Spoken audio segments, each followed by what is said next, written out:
we've made. So I'll just sort of focus on the India picture, and this is the beautiful picture of the rivers of India.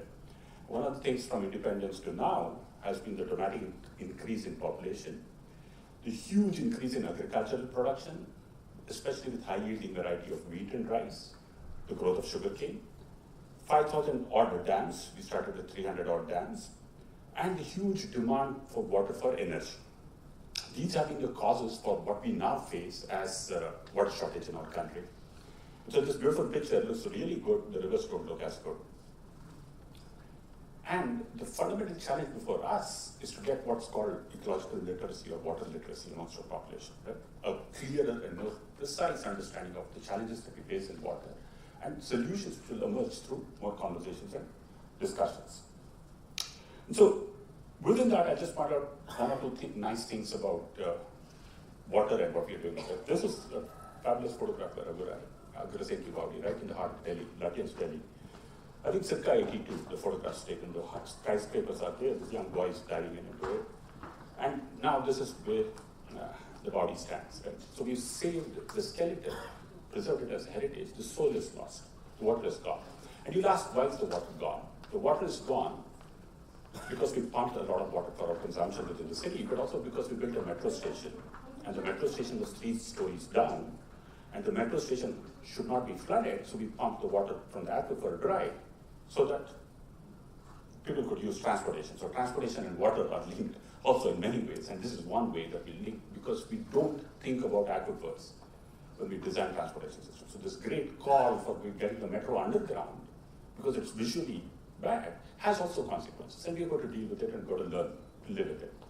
And that's because India is a groundwater civilization.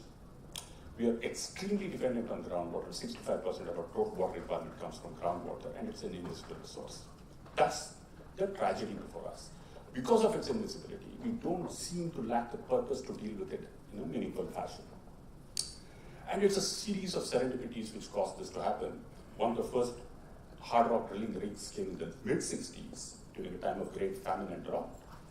And it was the savior because it was able to drill to 200 feet, put in hand pumps, Bihar, Madhya Pradesh, Rajasthan, and get water to people who were thirsty, 3 years of drought and famine.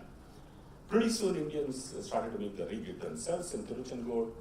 We became the largest exporter of borewell drilling rigs. Pretty soon, the borewells, which were meant for drinking water, went into agriculture. 33 million borewells is the net result. And those borewells started to compete with the drinking water in village after village, and therefore we started emptying our aquifers. That's become the challenge. Let's dive down to Bangalore also, because that's very interesting. There's a global picture with water, and also very interesting here. You see in pink is Bangalore up there, and that's the sort of Kaveri basin that I put up. And what's unique about Bangalore? Pranay Lal in his book Indica mentions about 100 million years ago during the Cretaceous period, India and Madagascar decided to separate. As part of the parting gift, India took the Sahyadris with it and left a portion which became the Palghat Gap in India, in the Western Ghats. And therefore, when it rained today in the afternoon in Bangalore, where I came from, it's that Palghat Gap which allowed humid air to come in from the Arabian Sea, drift up north, coalesce around the highest altitude, which is Bangalore, and for it to pour. And this is a 100 million year old history, right? The Palghat Gap and Bangalore's relationship with April and May thunder showers. 1,100 years back, I think some of our ancestors scouted around the country figured out that it was raining more in this part of Bangalore, 970 millimeters, just 20 kilometers away, it's just 550 millimeters, right? So there's a dramatic decrease in. And these people had been to Sri Lanka and they brought with them the tank culture. So they started to build what are called tanks, 1,100 years back. The Cholas perhaps went to Sri Lanka, invaded Sri Lanka. We're also in this part of the world, and they brought the tank culture to Tamil Nadu, then Andhra, Telangana. So historically, and geologically, we are connected to water in many fundamentally sound ways, which we need to remember and work on. And in the present, these are the two reservoirs, the KRS and the Kaduli reservoir, from which water comes to the city of Bangalore. Great engineering feats to get water. And we are completely tied to the Kaveri. Without the Kaveri, Bangalore would not be the city it is. Bangalore has the single largest population dependent on the Kaveri, in the entire Kaveri basin, more than Kodagu itself. Right? So that's something that we need to remember.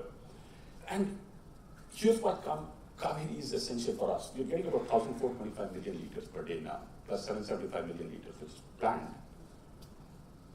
And then there's this narrative which says, oh, is Bangalore entitled to the Kaveri waters? Why is the city taking away the Kaveri river water? Should it not belong to the farmers and to the rural area?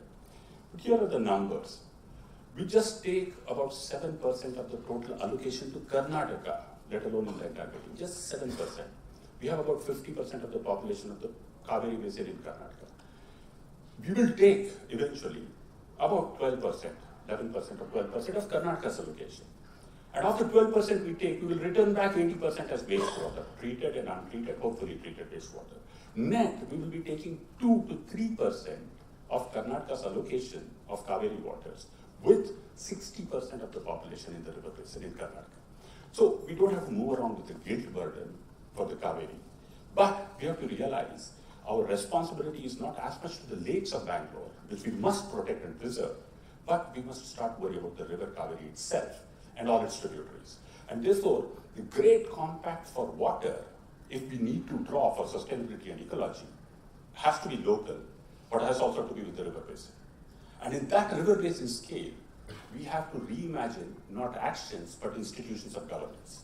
And unless we get the institutional and governance architecture right, all our efforts as Samaj and Bazaar will be suboptimal, and we'll have to move the Sarkar to imagine these institutions of governance. That's the big challenge with us for water. And so therefore, within the planning itself, now broader thinking is coming around integrated water planning, which is to use all forms of water in its plan. And the simple things that we can do as Samaj, for example, is to make wells, big wells. There's a community in Bangalore called the Manvaddars, who've been digging wells for 1,000 years. The Manvaddars dug the tanks and the wells. The Tigada community, who are celebrating the Karaga right now, were the horticulturists. They grew the crops from the tanks, the beautiful Belandur Lake and the command area that we saw. These communities still are there. They're willing to dig wells, 1,000 families of them. And we say that if you dig 1 million wells for Bangalore and put in all the rainwater into these recharge aquifers, our groundwater table will come up. There will be employment. And for the first time, we'll think about water security through a lens of livelihoods. Not as great physical infrastructure projects, but livelihood-based projects. That's one imagination that we can also put in place. So it's the little things that we can do. For example, this Garga well in Kaban Park was rejuvenated by them. The Garga festival stops. The procession stops at this well and gets there. And Kaban Park gets a lot of its waters from the wells now, which we had forgotten 75 to 100 years. Just examples like that, which are taken before you. Now communities are getting together, gated communities like Rainbow Drive, to make recharge wells, to put in place a price for water. So communities are also acting, individuals can act. And then it's interesting that the city of ours has a clear ridge running through it. And on one side is the Kaveri River. Vishwanath goes to the Kaveri, enjoys the Kaveri, and the other side is the Dakshin Pinakini. And both of these have different geological characteristics. The one towards this side, towards the east, is gently sloping. The rivers run west to east, because that one is steeply sloping and runs north to south.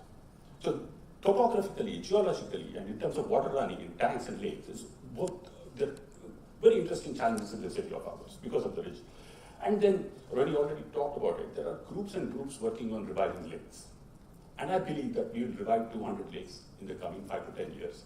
And Belandur and Vartur will also be revived in the next 10 years, because kicking and screaming, we will draw the institutions, the BDA, the BBMP, the KSPCD, before the NGT, before the Supreme Court, wherever it has to be drawn. And the citizens of our fair city will make sure that the lakes of Belandur and Vartur are works-free.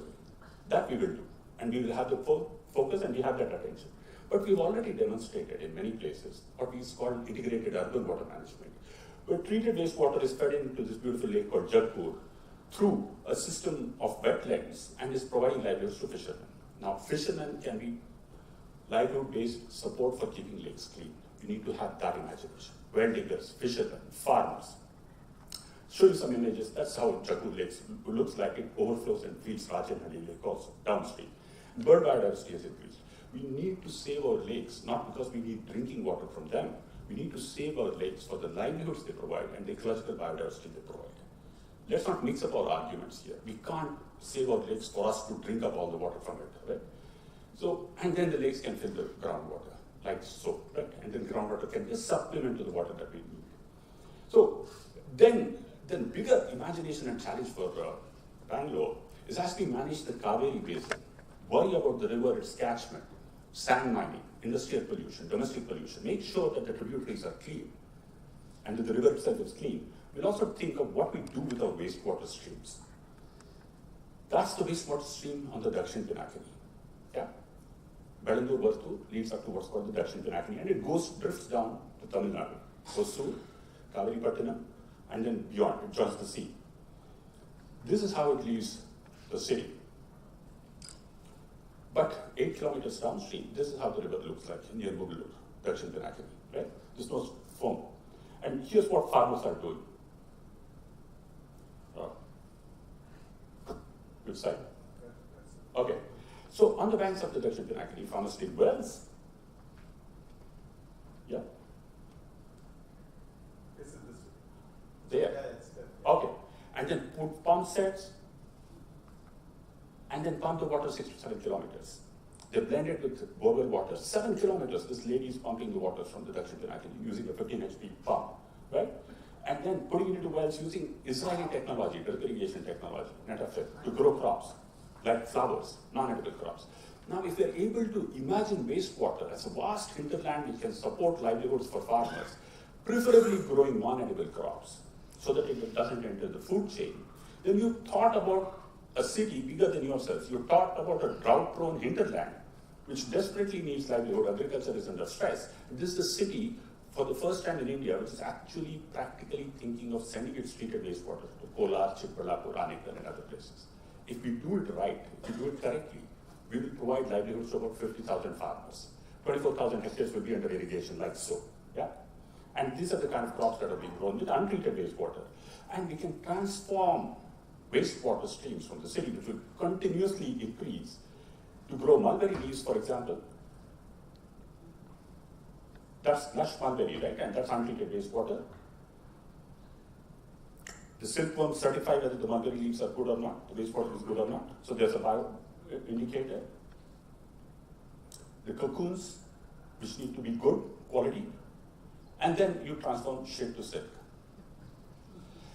These are the imaginations that we need and which Bangalore can provide, where we want to become sustainable and circular in our economy, where we have to look at ecosystems, livelihoods, and waste, not as waste but as a resource, and work on it. And these examples are happening, and they will continue to happen, provided we pay attention to our youngsters and transmit the right lessons to them to engage with the problem in a fashion which is positive, which looks at incremental solutions, not an idealized standard, and where the best becomes the enemy of the good, but therefore we focus on the good to get the good going better. And there, Samaj, Sarkar, Bazaar, all three will play a role. Bazaar as livelihoods, not as large corporates, which is one imagination, but also as livelihoods, people, farmers, were part of this. So water has a great future, and wastewater has an even better future in that. Thanks. Thanks.